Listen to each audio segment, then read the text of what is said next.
Assalamualaikum warahmatullahi wabarakatuh. Apa kabar kalian semua? Terima kasih sudah datang kembali di Real Channel 18.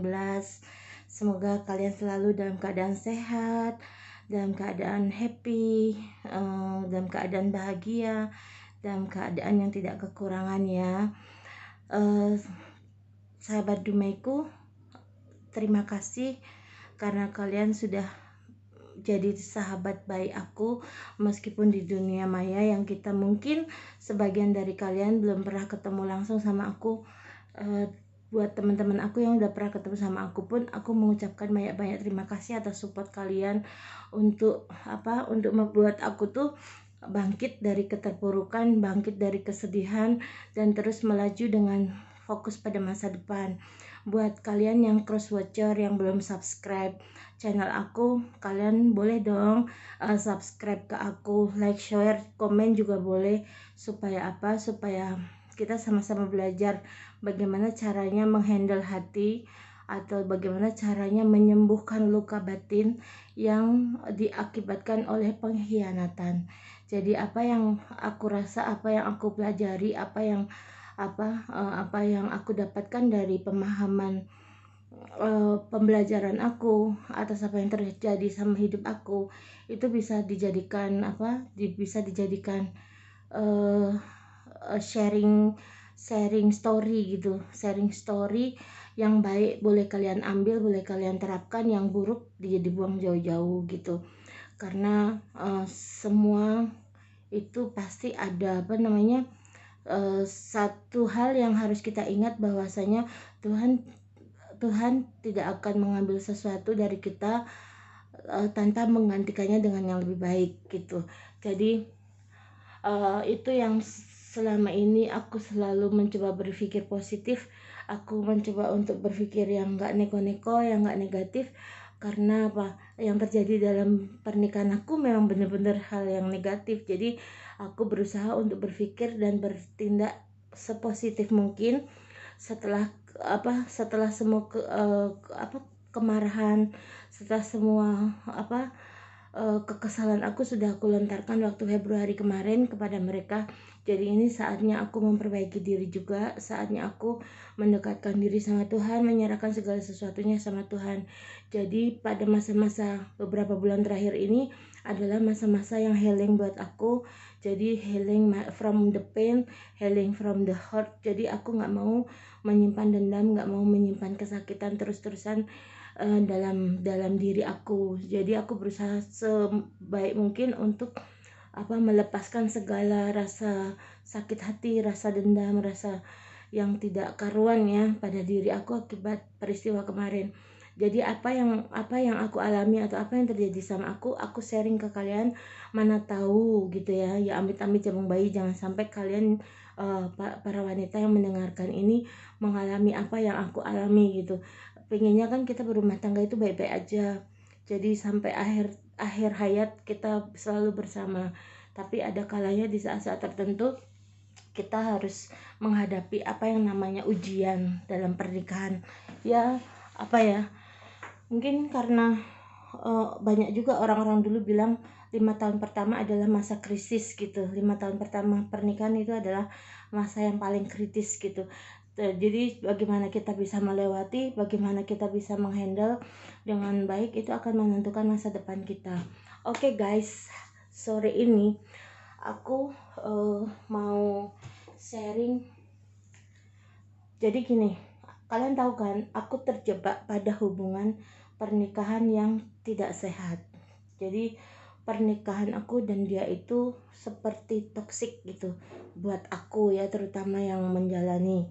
Jadi awalnya dulu ya manis, seperti halnya dengan kebanyakan orang yang terjadi pada semua orang. Pasti ketika kita ketemu dengan seseorang yang kita cintai, itu awalnya semua berjalan baik,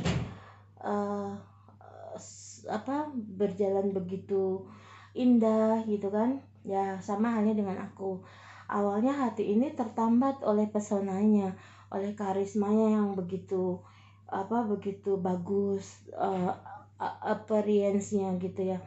Basically dia ganteng tapi tidak terawat. Waktu pertama kali ketemu aku kan masih yang dekil, kurus, keriting gitu, yang masih kulitnya juga nggak sebersih sekarang, mukanya juga nggak sebagus sekarang, nggak sebersih sekarang. Jadi dia yang sikapnya baik, yang lembut, yang kelihatan sabar gitu kan, yang kelihatan peduli, care gitu ya, yang selalu membahagiakan aku, hingga akhirnya dia berhasil meluluhkan hatiku. Kemudian dia sendiri yang mau mengikatkan janji suci pernikahan dengan aku. Dia sendiri yang mengajukan pernikahan itu. Terus tapi dia juga yang mengkhianati aku, tapi dia juga yang menipu aku. Jadi dia banyak selama pernikahan ini dia banyak drama, selalu pakai topeng gitu. Dan banyak topeng-topeng itu ya karena menutupi, karena dia sendiri banyak pilihan mungkin ya, tapi waktu itu kan dia nggak tunjukkan gitu, jadi masih masih ditutupin semua dengan topengnya itu. Terus pada akhirnya dia pergi ninggalin aku di tahun 2018 bulan Oktober lalu tanpa say goodbye. Nggak pernah ada nggak pernah ada kata perpisahan.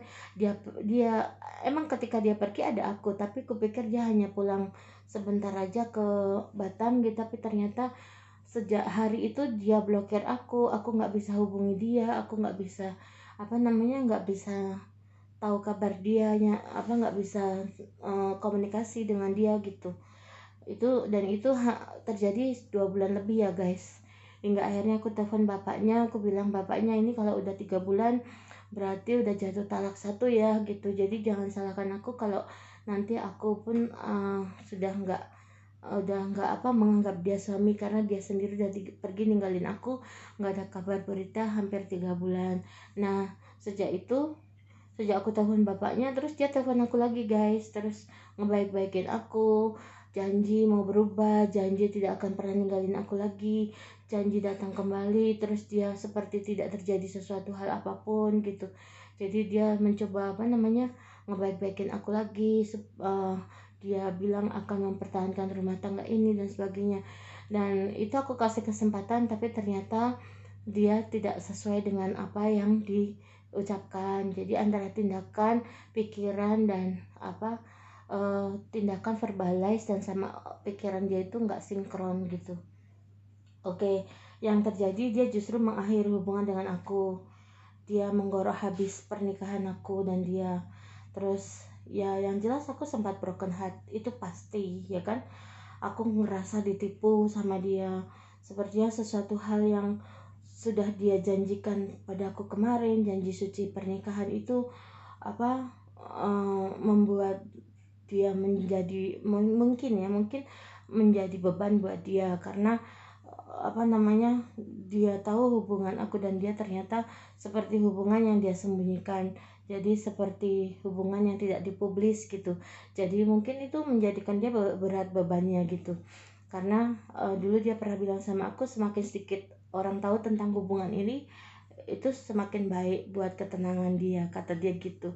Waktu itu aku nggak paham maksudnya apa gitu, tapi dengan berjalannya waktu aku jadi tahan, oh pantesan aja dia ngomong kayak gitu. Karena apa ya, memang karena kalau orang-orang tahu kalau kita udah menikah ya pasti impactnya itu bisa kemana-mana, dan itu kejadian kan, ternyata dia banyak pilihan di luar sana gitu loh.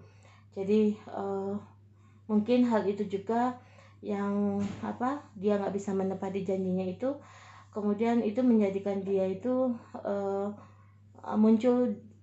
memunculkan pilihan-pilihan lain gitu di hati dia gitu. Dan kemudian dia terperangkap pada satu hubungan baru yang dia menambatkan hatinya dengan harapan hubungan barunya dengan si lonte 3 anak itu bisa membahagiakan dia, bisa sesuai dengan apa yang dia harapkan. Tapi ternyata cinta barunya ternyata seekor ular gitu. Jadi lebih beracun gitu, lebih membawa beban lagi buat dia gitu kan. dan dia mungkin merasa tertipu oleh cinta barunya itu kan. Ya maklum lah guys, namanya juga pelakor janda lonte 3 anak ya. Kayak apa hidupnya kan kalian bisa lihat sendiri lah, kira-kira sendiri ya kan. Mau secantik apapun appearance dia ya, mau secantik apapun penampilannya dia, tetap aja dia kan punya arti tanda kutip gitu. Jadi kalau suamiku saat ini merasa dia cintanya nggak tulus, ya memang apa yang dia buat ke aku mungkin dilakukan sama perempuan itu. Jadi kayak dia kena karmanya gitu kan ya, bener nggak sih? Nah terus jadi dia ngerasa dia udah ngelepasin sesuatu yang indah yang bisa membuat dia bahagia, untuk berpaling kepada orang yang dia pikir dengan pergi meninggalkan aku, dengan pergi dari hidup aku, dia akan mendapatkan sesuatu yang lebih besar gitu. Dia pikir dia akan mendapatkan cinta yang lebih membahagiakan, uang yang lebih banyak, harapannya yang lebih lebih indah gitu ketika dibanding saat dengan aku. Tapi justru yang dia temui yang terjadi sebaliknya. Padahal dia sudah terlanjur tuh seneng gitu kan, seneng dengan lonte 3 anak itu. Mungkin dia udah cinta banget lah istilahnya gitu. Dia udah terlanjur jatuh cinta lagi, udah terlanjur melakukan apapun untuk perempuan itu gitu. Dia sudah ngebela-belain perempuan itu, dengan meninggalkan aku, dengan mensia-siakan aku gitu, tanpa mikirin perasaan aku. Dia pergi memilih maksudku dia pergi memilih dengan hidup dengan perempuan itu gitu. Nggak taunya ternyata itu jebakan Batman ya kan. Ternyata hubungannya dengan si janda lonte 3 anak itu lebih toksik gitu. Jadi dia merasa tertipu mungkin ya kan. Entah ini sudah terjadi atau belum terjadi, tapi arahnya ke situ gitu. Kalau aku sih bisa lihatnya ke situ. Jadi dia menyesal sekarang gitu. Suamiku tuh menyesal dia pengen balik sama aku, udah nggak bisa. Padahal dia tahu yang dia cintai itu siapa, padahal dia tahu yang memberikan kebahagiaan dengan tulus itu siapa, padahal dia tahu yang terbaik untuk dia itu siapa, tapi dia justru sudah mengakhiri semuanya gitu. Terus jadi mungkin pada saat suamiku masih menggilai lonte 3 anak itu, dia nggak pernah berpikir bahwasanya apa yang terjadi dalam pernikahan aku dan dia itu hanya semacam ujian. Jadi gini, kayak kita naik pesawat ya guys, kita naik pesawat terus hujan badai itu kan pasti pesawatnya turbulence ya. Jadi pesawatnya itu ada goncangan gitu, goncangan kecil, goncangan besar, oleng kanan, oleng kiri gitu kan ya. Jadi itu dimaksudkan untuk melatih kepekaan kita gitu pada saat kita ngerasain roller coaster di udara itu, bahwa kita shock terapi buat kita bahwasanya hidup apa yang kita punyain di dunia ini itu nggak ada artinya dibanding dengan nyawa yang akan, maksudnya kejadian atau kejadian buruk sekalipun gitu ya, dibandingkan dengan kematian yang akan kita hadapi. Jadi dia gimana ya, dia udah berpikir bahwa pesawat ini akan jatuh nih karena oleng tadi kan, karena ada turbulen tadi, karena ada jet coaster tadi. Jadi dia dia udah langsung melompat aja keluar dari pesawat itu gitu. Padahal sebenarnya guncangan yang terjadi dalam pesawat itu hanya guncangan sementara gitu. Jadi hanya turbulen sementara yang sesaat aja. Begitu bisa melewati area guncangan itu, pesawat kembali normal, kembali bisa terbang dengan baik, pesawat melaju dengan kencang gitu. Tapi dianya udah terlanjur jumping gitu, terlanjur melompat. Jadi yang ada dia cuma melongo aja gitu loh guys, ngerti kan bayangannya. Jadi dia udah terlanjur melompat, tapi nggak taunya pesawatnya nggak kenapa-napa, nggak taunya pesawatnya justru melaju kencang gitu, justru meninggalkan jadi seolah-olah dia merasa ditinggalkan, padahal sebenarnya dia sendiri yang meninggalkan dengan jumping keluar artinya kan dia nggak mau di dalam hantaman itu, dia nggak mau di dalam roller coaster atau di dalam jet coaster itu, di dalam pesawat kan dia nggak mau. Jadi dia udah ketakutan, dia udah jumping duluan, dia udah ninggalin segala pesawat dan isinya, termasuk ninggalin orang yang dia sayangi, orang yang dia inginkan. Tapi nggak taunya justru pesawat itu melaju dengan kencang setelah melewati badai itu. Jadi yang ada gitu, jadi jadi dianya ya melongo sendiri kan gitu. Jadi dia nyesel gitu, ternyata pesawatnya hanya goncangan kecil aja, pesawatnya ternyata nggak jatuh, ternyata pesawatnya nggak tabrakan, ternyata pesawatnya nggak apa-apa, padahal aku sudah terlanjur keluar dari pesawat gitu. Jadi ya penyesalan itu nggak akan berarti apa-apa kalau dia sendiri tidak melakukan satu tindakan yang konkret gitu. Jadi dia hanya nyesel aja karena ada guncangan, terus dia udah terlanjur lompat gitu, tapi dia sendiri nggak berusaha untuk gimana caranya supaya bisa ngejar pesawat itu gitu.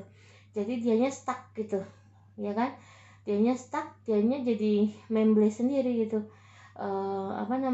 Mungkin kalau dia berpikir, mungkin kalau aku nggak buru-buru melompat, kejadiannya nggak bakal begini. Mungkin kalau aku nggak buru-buru menolak istriku, mungkin kejadiannya aku nggak bakal susah seperti ini. Mungkin kalau aku nggak buru-buru meninggalkan istriku, mungkin aku nggak akan mengalami kepahitan hidup kayak gini gitu. Jadi dia mungkin saat sekarang menyadari bahwasanya berkat atau kemudahan atau ide kreatif atau blessing dari Tuhan itu dia rasakan ketika dia berada dengan saya gitu. Sementara kalau hidup tanpa saya, dia ngerasa dia itu kayak susah, semua itu susah gitu. Yang ada tuh dia susah hidupnya gitu, susah keuangan, susah mau ngapa-ngapain, susah hidup, susah pekerjaan juga, pokoknya susah-susah semua gitu.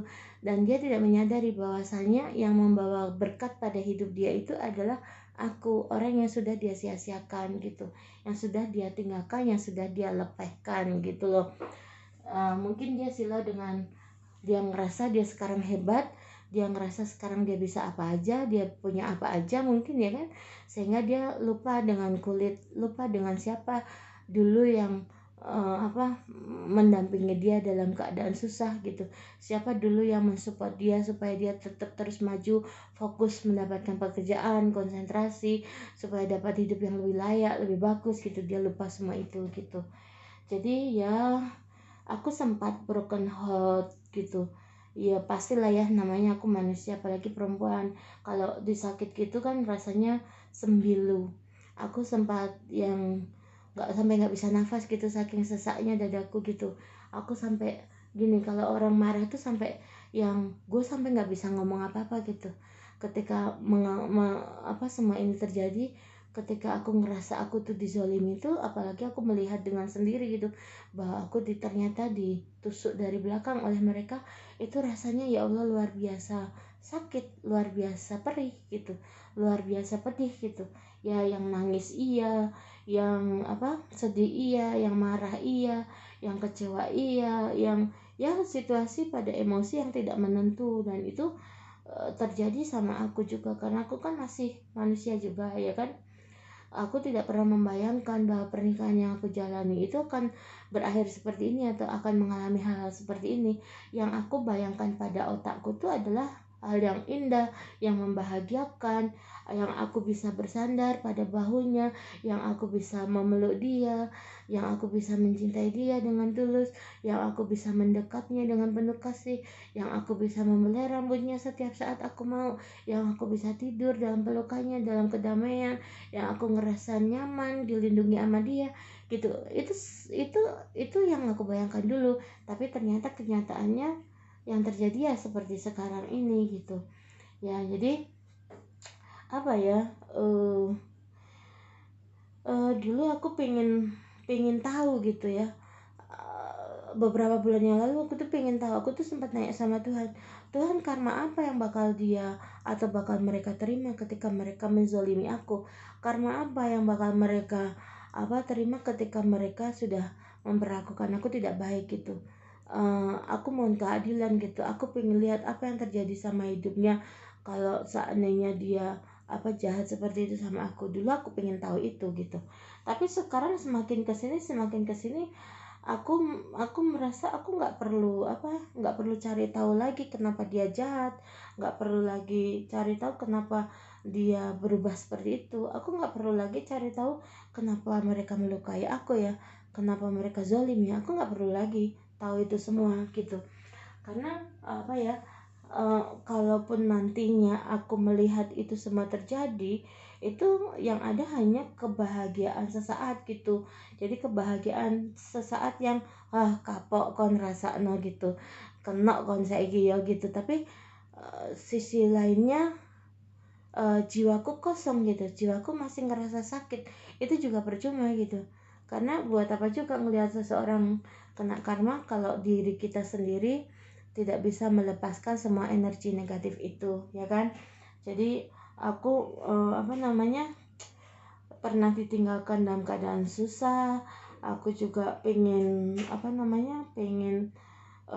mau ngapa-ngapain nggak bisa ya. Aku ngerasa sendiri, aku ngerasa pedih luar biasa karena dia nggak peduli sama aku gitu. Aku pokoknya segala rasa dendam atau rasa sakit hati itu semua tumpah waktu itu aku rasakan gitu. Aku mohon keadilan sama Tuhan gitu.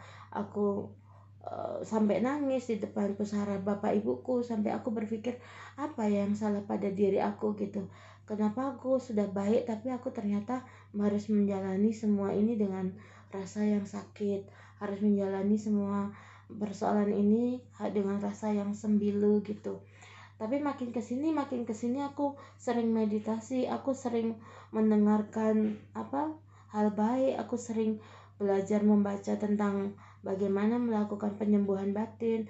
Aku mendengarkan ceramah, aku mendengarkan motivator itu memberikan arahan bagaimana caranya kita keluar dari rasa sakit itu ya. Itu aku di titik kesimpulan yang harus aku lakukan sekarang adalah melepaskan maaf untuk orang-orang yang sudah melukai aku.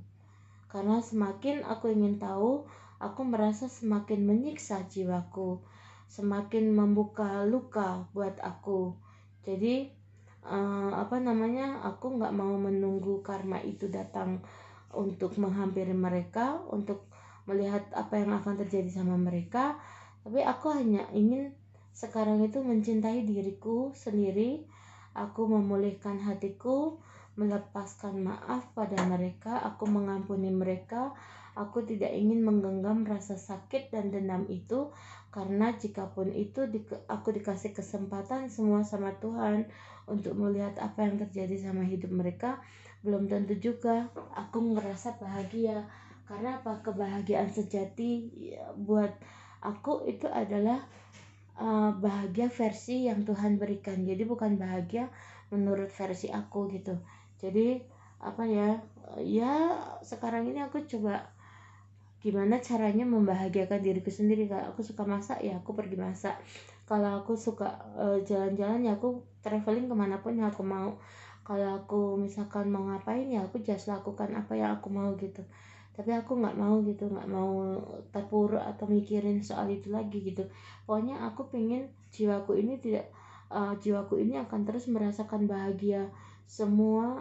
Jadi segala toksik itu keluar dari tubuh aku kalau bisa. Jadi aku mengampuni diriku sendiri karena aku sudah membiarkan hatiku disakiti oleh orang lain gitu.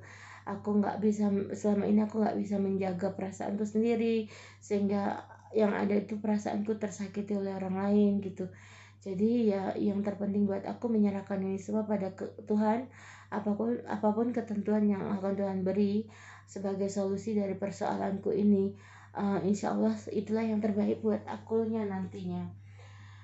Jadi daripada aku menghabiskan waktu untuk menyimpan dendam kepada mereka itu, jadi sebaiknya aku mulai lebih memperhatikan diriku sendiri.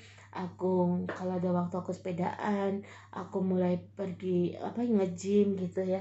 Aku berexercise gitu, aku melakukan hal-hal yang bisa membuat aku tuh ngerasa aku menemukan bahagia itu tanpa harus selalu mengingat kehadiran terus, atau selanjutnya kalau aku sudah bisa memulihkan hatiku sendiri itu, aku juga mengingat juga sih hal-hal bahagia dengan dia gitu.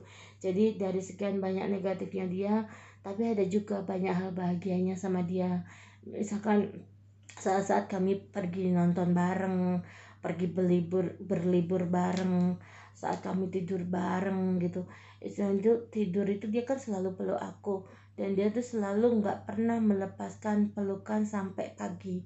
Jadi dia tuh selalu, kalau tidur tuh selalu meluk aku sampai pagi gitu. Jadi terus dia tuh selalu apa namanya berusaha untuk membuat aku tersenyum lah gitu.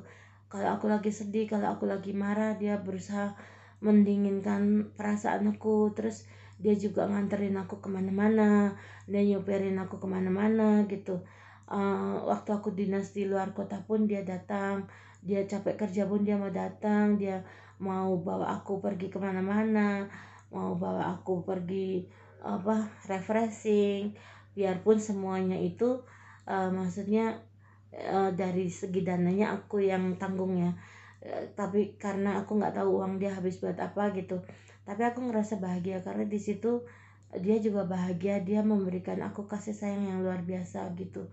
Dan dia itu uh, apa selalu dia itu mungkin saking saking dia itu punya hati yang baik sebenarnya gitu, dan dia itu nggak pernah KDRT sama aku secara fisik gitu, tapi ternyata dia KDRT-nya secara hati guys. Itu yang lebih mematikan sebenarnya ya. Ya terlepas dari dia sadar atau tidak sadar melakukan itu, atau terlepas dari dia pengaruh oleh siapapun yang ada di belakang dia gitu, aku sekarang tuh mendoakan mudah-mudahan dia di sana selalu dalam keadaan sehat, nggak kurang suatu apapun, dia bisa sukses lahir batinnya gitu, jiwa raganya. Kemarin aku sempat telepon dia guys, karena aku kan maksudnya ini udah terlalu lama menggantung, jadi aku pingin mengambil satu tindakan konkret yang maksudnya ya udah, kalau emang dia udah nggak mau sama aku lagi, dia kan sudah pernah bikin surat pernyataan menolak aku, biarpun aku nggak pernah dikasih tahu secara langsung, biarpun aku nggak pernah dikasih lihat secara langsung surat itu sama dia, biarpun aku nggak pernah dikirimin langsung dari dia gitu. Kalau emang dia udah nggak mau sama aku ya udah, aku tuh kemarin telepon berharap kalau dia mau ngangkat dan mau bicara sama aku gitu. Cuma jadi aku tuh ceritanya mau mohon izin sama dia untuk memasukkan berkas semua itu, berkas ke PA untuk diproses secara uh, official gitu, karena mau seperti apapun dia kan masih tercatat sebagai suami aku, dan kami tuh belum cerai. Jadi aku berpikirnya aku masih mendahulukan gitu kepentingan kita sama-sama gitu. Aku minta izin lah istilahnya gitu sama dia, supaya dia pun juga tahu bahwasanya aku memang sudah harus mengambil langkah untuk mengakhiri ini semua gitu. uh, Memang kalau dipikir ya, aku masih ingat apa kata orang tua gitu, jangan gampang menyerah. Maksudnya pernikahan baru sebentar, baru seumur jagung gitu. 5 tahun pertama itu masa-masa yang kritis buat kami berdua gitu. Asal bisa lewat 5 tahun itu mungkin keadaan akan membaik. Tapi sebenarnya aku dari dulu juga nggak pernah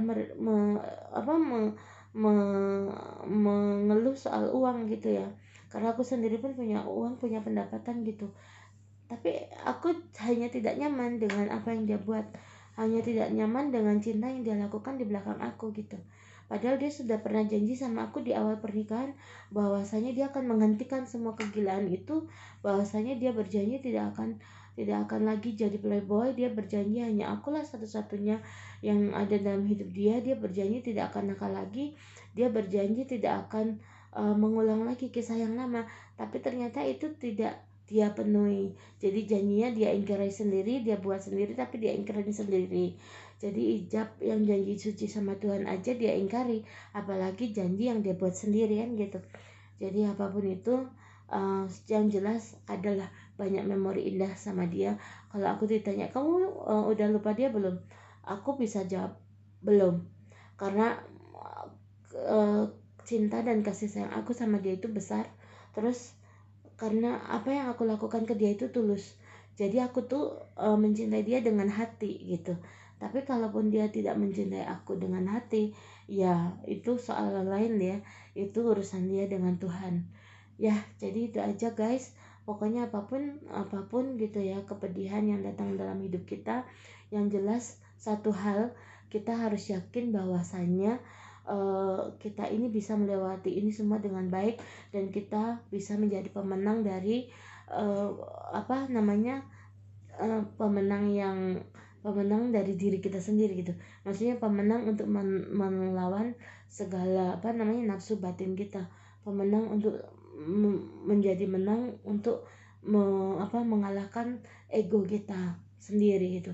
Jadi aku pun introspeksi diri, aku sih kadang aku berpikir gini, aku pengen balik sama dia tapi aku tidak nyaman dengan apa yang dia buat gitu.